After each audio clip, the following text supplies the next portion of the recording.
सिल्लोड शहर व ग्रामीण भागातील अवैध धंद्यांविरोधात तक्रारीनंतरही कारवाई न झाल्यामुळे आता लोकशाही मार्गाने आंदोलन छेडण्याचा इशारा देण्यात आलाय। सिल्लोड प्रतिनिधी वसीम आझाद। सिल्लोड परिसरात पोलीस प्रशासनाच्या नजरेसमोरच अवैध दारू, जुगार, सट्टा, ऑनलाईन लॉटरी, गुटखा विक्री, गांजा व्यवहारावर, अवैध वाळू वाहतूक तसेच देह विक्रीसारखे गंभीर अवैध व्यवसाय सर्रास सुरू असल्याचा गंभीर आरोप करण्यात आला आहे। या अवैध धंद्यांमुळे गुन्हेगारी प्रवृत्ती वाढत असून कायदा व सुव्यवस्थेवर मोठे प्रश्नचिन्ह निर्माण झाल्याचं निवेदनात नमूद करण्यात आलं आहे। तक्रारदारानं 20 ऑगस्ट रोजी उपमुख्यमंत्री देवेंद्र फडणवीस आणि पोलीस प्रशासनाला लेखी तक्रार दिल्याचा उल्लेख करून देखील तब्बल 20 दिवस उलटूनही ठोस कारवाई झालेली नाही असा आरोप आता करण्यात येत आहे।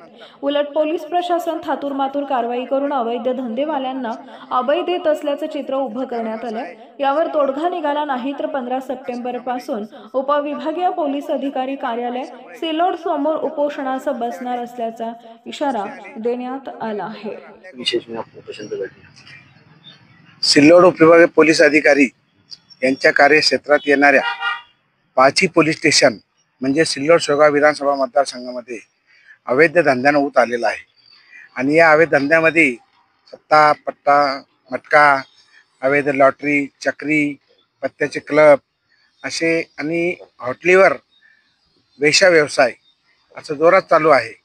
या सर्वाबद्दल आम्ही मागे 20 तारखेला निवेदन दिले होते की सर्व धंदे बंद करा, अन्यथा आम्ही एक दिवसीय लाक्षणिक उपोषण करू आणि आज आमचा याच विषयावर लाक्षणिक उपोषण आहे।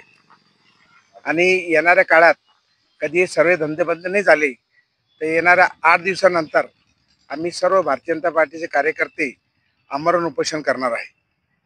याचं कारण असं आहे की सिल्लोड शेवगाव विधानसभा मतदारसंघामध्ये या 2 नंबरच्या धंद्यातून येणाऱ्या पैशामुळे या 2 नंबरचे धंदेवाले खूप मस्ती आले आणि गोरगरीब जनतेवर अन्याय करू लागले। कुठे महिलातल्या गळ्यातल्या चैनी चालल्या, कुठं मोटरसायकल चोरीला चालल्या।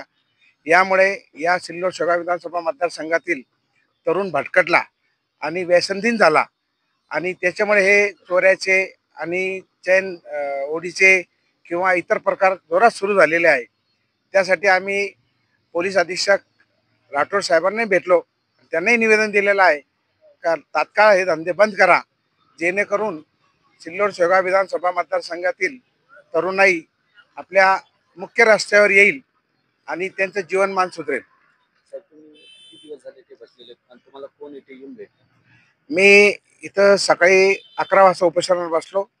मला याच्यामध्ये सिल्लोड शहर पोलीस स्टेशनचे PI यांचा फोन आला, त्याच्यानंतर DSP साहेबाचाही फोन आला, पण ते सगळे आज क्राईम मीटिंग आहे संभाजीनगर शहरामध्ये, ते मीटिंगला गेलेले आहे।